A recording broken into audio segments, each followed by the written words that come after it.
പൊതുവെ മോഹൻലാലിന്റെ മക്കളുടെ പിറന്നാൾ ദിവസം പരസ്പരം എല്ലാവരും പോസ്റ്റുകൾ പങ്കുവെക്കും എന്നല്ലാതെ സെലിബ്രേഷന്റെ ചിത്രങ്ങളൊന്നും പുറത്തു വന്നിട്ടില്ല. പലപ്പോഴും 4 പേരും ഒന്നിച്ചുണ്ടാവുന്ന സമയങ്ങളും വളരെയധികം വിരളമാണ്.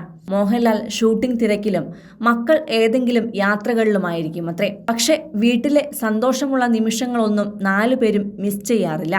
എന്നാൽ ഇത്തവണത്തെ ബർത്ത്ഡേ സെലിബ്രേഷൻ അല്പം ഗ്രാൻഡ് ആയിരുന്നു എന്ന് മാത്രമല്ല, അതിൻ്റെ ഫോട്ടോകളും വീഡിയോകളും വിസ്മയ തൻ്റെ സോഷ്യൽ മീഡിയയിൽ പങ്കുവെക്കുകയും ചെയ്തിട്ടുണ്ട്. പാൽ നിറമുള്ള സ്ലീവ്ലെസ് ഗൗണിൽ അതീവ സുന്ദരിയും സന്തോഷവതിയുമായിരുന്നു വിസ്മയ എന്ന് ഈ ചിത്രങ്ങളിൽ നിന്ന് വ്യക്തമാണ്. തൻ്റെ ഇൻസ്റ്റഗ്രാം പേജിലൂടെയാണ് വിസ്മയ ചിത്രങ്ങളും പോസ്റ്റുകളും പങ്കുവച്ചിരിക്കുന്നത്. കമന്റ് സെക്ഷൻ സ്വകാര്യമായതുകൊണ്ട് തന്നെ ആശംസകളൊന്നും വന്നിട്ടില്ല. പക്ഷേ കല്യാണി പ്രിയദർശൻ അടക്കമുള്ള സുഹൃത്തുക്കൾ ഫോട്ടോകൾക്കും വീഡിയോകൾക്കും ലൈക്ക് അടിച്ചതായി കാണാം. ചെന്നൈയിലെ താജ് ഹോട്ടലിൽ വെച്ച് മായയുടെ ആദ്യത്തെ ബർത്ത്ഡേ ഗ്രാൻഡായി സെലിബ്രേറ്റ് ചെയ്ത ഓർമ്മകളെക്കുറിച്ച് മുൻപ് ദുൽഖർ സൽമാൻ പങ്കുവച്ച ഓർമ്മകളും ഈ അവസരത്തിൽ വീണ്ടും വൈറലാകുന്നുണ്ട്. അതൊരു ഗംഭീര ആഘോഷം തന്നെയായിരുന്നു. സ്വർണ്ണ നിറത്തിലുള്ള വസ്ത്രത്തിൽ മായ അന്ന് വളരെ ക്യൂട്ടായിരുന്നു.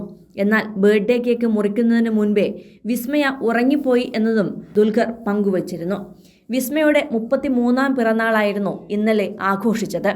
അതിന് മറ്റൊരു പ്രത്യേകത കൂടെ ഉണ്ടായിരുന്നു. മാർച്ച് 27-ന് വിസ്മയുടെ ബർത്ത്ഡേ സെലിബ്രേഷനൊപ്പം തന്നെയാണ് മലയാളത്തിലെ ഏറ്റവും വലിയ സിനിമയായ എമ്പുരാനും റിലീസായത്. അച്ഛൻ്റെ സിനിമയുടെ വൻ ആഘോഷത്തിൻ്റെ നിറവിലാണ് രാത്രി വിസ്മയുടെ ബർത്ത്ഡേ സെലിബ്രേഷനും നടന്നത്. രാവിലെ മകൾക്ക് ആശംസകൾ അറിയിച്ച് മോഹൻലാൽ പങ്കുവച്ച ഇൻസ്റ്റഗ്രാം പോസ്റ്റും വൈറലായിരുന്നു.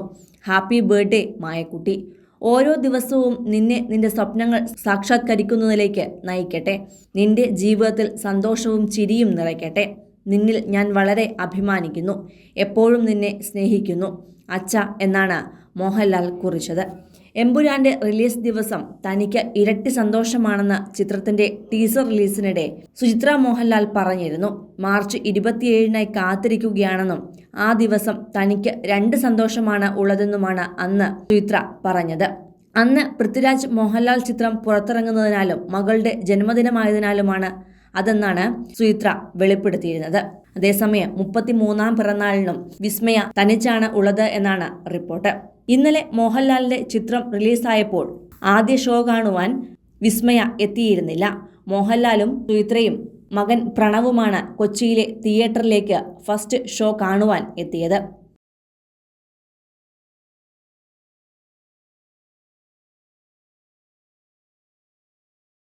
കൂടുതൽ സിനിമ, സീരിയൽ, ചാനൽ വാർത്തകൾക്കും നിങ്ങളുടെ പ്രിയപ്പെട്ട താരങ്ങളുടെ എക്സ്ക്ലൂസീവ് അഭിമുഖങ്ങൾക്കുമായി സബ്സ്ക്രൈബ് ചെയ്യാൻ മറക്കല്ലേ.